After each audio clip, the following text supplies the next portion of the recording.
Hello friends, welcome to Janvitha creations. ಇವತ್ತಿನ design ಹಾಕೋದಕ್ಕೆ 6 ಎಳೆ ದಾರಕ್ಕೆ ಈ ರೀತಿ ವೈಟ್ ಪರ್ಲನ್ನು ಹಾಕೊಂಡಿದ್ದೀನಿ, ವೈಟ್ ಮಣಿಗಳನ್ನ ಹಾಕ್ಕೊಂಡಿದ್ದೀನಿ. ಇದ್ರ ಬದಲಿಗೆ ನೀವು ಗೋಲ್ಡನ್ ಬೀಡ್ಸ್ ಆದರೂ ಹಾಕ್ಕೊಳ್ಬೋದು. ತುಂಬ ಈಸಿಯಾಗಿ ಹಾಕುವಂಥ 2 ಸ್ಟೆಪ್ಪಲ್ಲಿ ಹಾಕುವಂಥ ಬಾರ್ಡರ್ ಡಿಸೈನ್ ಸೀರೆ ಕುಚ್ಚು.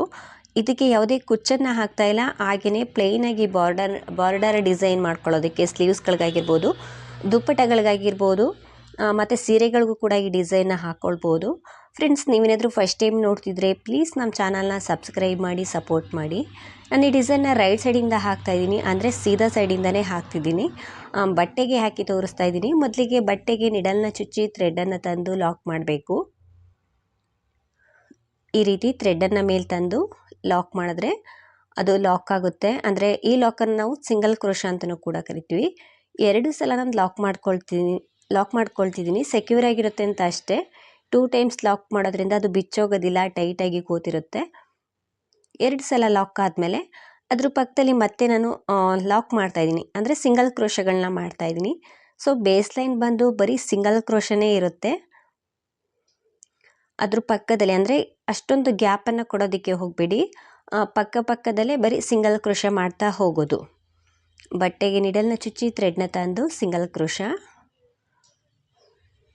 ಸೊ ಮತ್ತೆ ಸಿಂಗಲ್ ಕ್ರೋಶನ ಮಾಡ್ತಾಯಿದ್ದೀನಿ. ಅಥವಾ ಈ ಡಿಸೈನ್ಗೆ ನೀವು 1 ಚೈನು 1 ಸಿಂಗಲ್ ಕ್ರೋಶ ಈ ರೀತಿಯಾದರೂ ಮಾಡ್ಕೊಳ್ತಾ ಹೋಗ್ಬೋದು. ನಾನಿಲ್ಲಿ ಬರೀ ಸಿಂಗಲ್ ಕ್ರೋಶಗಳನ್ನ ಮಾಡ್ಕೊಳ್ತಾ ಇದ್ದೀನಿ, ಹೆಚ್ಚಾಗಿ ಗ್ಯಾಪನ್ನು ಕೊಡ್ತಾ ಇಲ್ಲ. 1 ಸಿಂಗಲ್ ಕ್ರೋಶು ಮತ್ತೊಂದು ಸಿಂಗಲ್ ಕ್ರೋಶಕ್ಕೂ ಹೆಚ್ಚಾಗಿ ಗ್ಯಾಪನ್ನು ಕೊಡಬೇಡಿ. ಇದೇ ರೀತಿ ಸ್ವಲ್ಪ ದೂರ ಹಾಕಿ ತೋರಿಸ್ತೀನಿ ಹೇಗೆ ಕಾಣಿಸುತ್ತೆ ಅಂತ.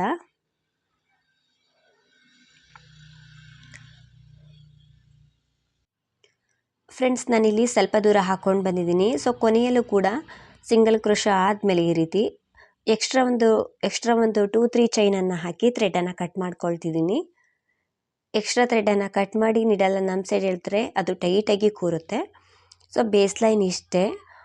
ನೀವೇನಾದರೂ ಸೀರೆಗೆ ಹಾಕ್ಕೊಂಡ್ರೆ ಲೆಫ್ಟಿಂದನೇ ಬೇಕಿದ್ದರೆ ನೀವು ಸಿಂಗಲ್ ಕ್ರೋಶನ ಮಾಡ್ಬೋದು.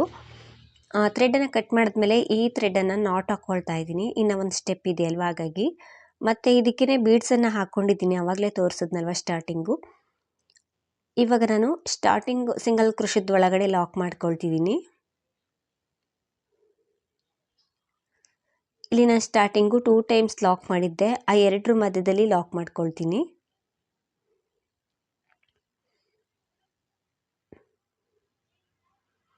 ಎರಡು ಸಿಂಗಲ್ ಕ್ರೋಶದ ಮಧ್ಯದಲ್ಲಿ ಹೋಗಿ ಥ್ರೆಡನ್ನು ತಂದು ಲಾಕ್ ಮಾಡಬೇಕು. 1-2 ಸಲ ಟೈಟಾಗಿ ಮಾಡ್ಕೊಳ್ಳಿ ಫ್ರೆಂಡ್ಸ್, ಅಥವಾ ಗಂಟು ಹಾಕ್ಕೊಳ್ಳಬಹುದು ಸ್ಟಾರ್ಟಿಂಗ್ ಬೇಕಿದ್ರೆ ನೀವು. 1 ಸಲ ಲಾಕ್ ಮಾಡಿಕೊಂಡು 2 ಚೈನ್ನ ಹಾಕ್ಕೊಂಡೆ.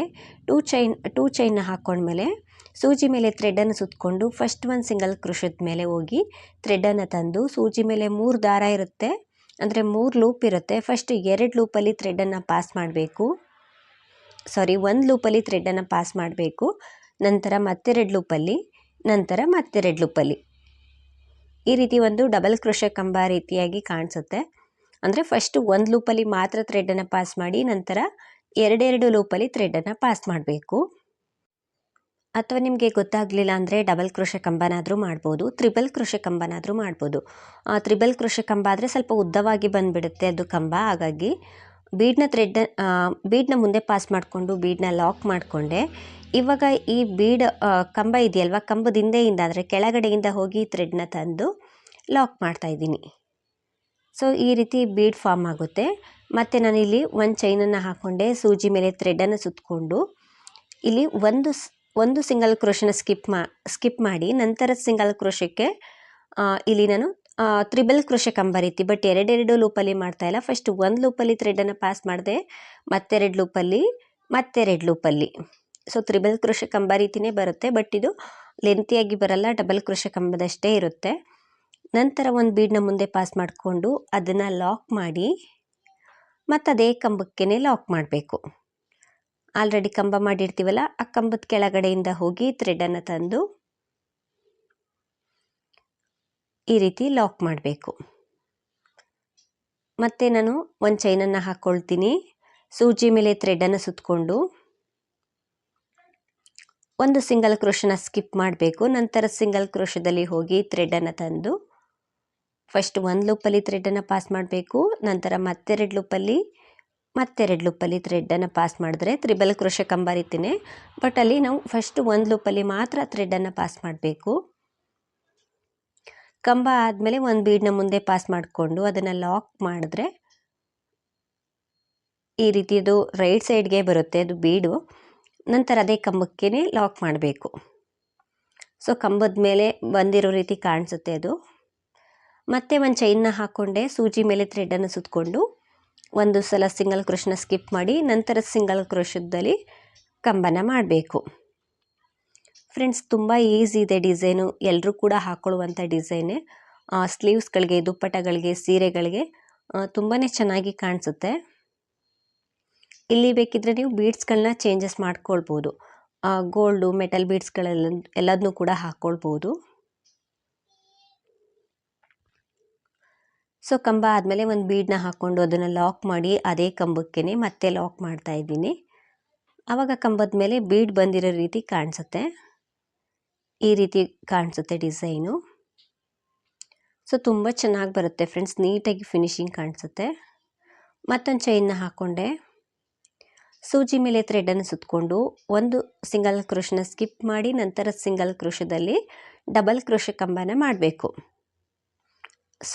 ತ್ರಿಬಲ್ ಕ್ರೋಶೆ ಕಂಬ ರೀತಿ ಅಂದರೆ ಫಸ್ಟ್ ಒಂದು ಲೂಪಲ್ಲಿ ಥ್ರೆಡ್ಡನ್ನು ಪಾಸ್ ಮಾಡಿ ನಂತರ ಎರಡೆರಡು ಲೂಪಲ್ಲಿ ಥ್ರೆಡ್ಡನ್ನು ಪಾಸ್ ಮಾಡಬೇಕು. ನಂತರ ಕಂಬ ಆದಮೇಲೆ ಬೀಡನ್ನ ಮುಂದೆ ಮಾಡಿಕೊಂಡು ಬೀಡನ್ನ ಲಾಕ್ ಮಾಡಿ ಅದೇ ಕಂಬದ ಕೆಳಗಡೆಯಿಂದ ಹೋಗಿ ಥ್ರೆಡ್ಡನ್ನು ತಂದು ಲಾಕ್ ಮಾಡಿದ್ರೆ ಈ ರೀತಿ ಕಂಬದ ಮೇಲೆ ಒಂದು ಬೀಡ್ ಬಂದಿರೋ ರೀತಿ ಕಾಣಿಸುತ್ತೆ. ಸೊ ತುಂಬ ಚೆನ್ನಾಗಿ ಬರುತ್ತೆ. ಇದೇ ರೀತಿ ನೀವು ಸೀರೆಗೆ ಹಾಕ್ಕೊಂಡ್ರೆ ಸ್ಟಾರ್ಟಿಂಗಿಂದ ಎಂಡಿಂಗ್ವರೆಗೂ ಇದೇ ರೀತಿ ಮಾಡ್ಕೊಂಡೋಗಿ, ಎಲ್ಲೂ ಕೂಡ ರಿಂಕಲ್ಸ್ ಬರಲ್ಲ. ಬೀಡನ್ನ ಮುಂದೆ ಮಾಡಿ ಬೀಡನ್ನ ಲಾಕ್ ಮಾಡಿ ನಂತರ ಆ ಬೀಡನ್ನ ಅದೇ ಕಂಬಕ್ಕೆ ಲಾಕ್ ಮಾಡಬೇಕು.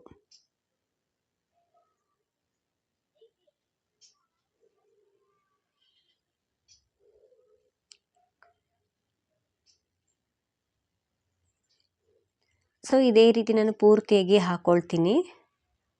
ಸೊ ತುಂಬ ಚೆನ್ನಾಗಿ ಬರ್ತಾ ಹೋಗುತ್ತೆ. ಫ್ರೆಂಡ್ಸ್ ಇಲ್ಲಿ ನಾನು ಕೊನೆಯಲ್ಲೂ ಕೂಡ ಒಂದು ಕಂಬನ ಮಾಡ್ಕೊಂಡಿದ್ದೀನಿ. ಕಂಬ ಆದಮೇಲೆ ಮತ್ತೊಂದು ಬೀಡನ್ನ ಮುಂದೆ ಪಾಸ್ ಮಾಡಿಕೊಂಡು ಮತ್ತದೇ ಕಂಬಕ್ಕೆ ಲಾಕ್ ಮಾಡ್ತಾ ಇದ್ದೀನಿ. ಈ ರೀತಿ ಮಾಡಿ ಇವಾಗ ಎಕ್ಸ್ಟ್ರಾ ಒಂದೆರಡು ಮೂರು ಚೈನನ್ನು ಎಕ್ಸ್ಟ್ರಾ ಹಾಕ್ಕೊಂಡು ಥ್ರೆಡನ್ನು ಕಟ್ ಮಾಡ್ಕೊಳ್ಳಿ. ಹಿಂದೆ ಸ್ವಲ್ಪ ಗಮ್ಮಾಕಿ ಅಂಟಿಸ್ಕೊಳ್ಬೋದು. ಒಂದು ಕಂಬನೇ ಮಾಡ್ಕೊಳ್ತಾ ಇದ್ದೀನಿ ಈ ರೀತಿ. ಅಥವಾ ನೀವು ಅಲ್ಲೇ ಲಾಕ್ ಮಾಡಿದ ತಕ್ಷಣ 2-3 ಚೈನನ್ನು ಹಾಕಿ ಥ್ರೆಡನ್ನು ಕಟ್ ಮಾಡ್ಬೋದು. ಅಥವಾ ಈ ರೀತಿ ಬಟ್ಟೆ ಮೇಲೆ ಒಂದು ಸಲ ಲಾಕ್ ಮಾಡಿ ಥ್ರೆಡನ್ನು ಕಟ್ ಮಾಡ್ಕೊಳ್ಬೋದು. ಈ ರೀತಿ ಕಾಣಿಸುತ್ತೆ ಡಿಸೈನು. ಸೊ ತುಂಬ ಚೆನ್ನಾಗಿ ಬಂದಿದೆ, ನೀಟಾಗಿ ಫಿನಿಶಿಂಗ್ ಬಂದಿದೆ. ಸ್ಲೀವ್ಸ್ಗೆಲ್ಲ ಹಾಕ್ಕೊಳ್ಬೋದು ಫ್ರೆಂಡ್ಸ್, ತುಂಬ ಚೆನ್ನಾಗಿ ಕಾಣಿಸುತ್ತೆ.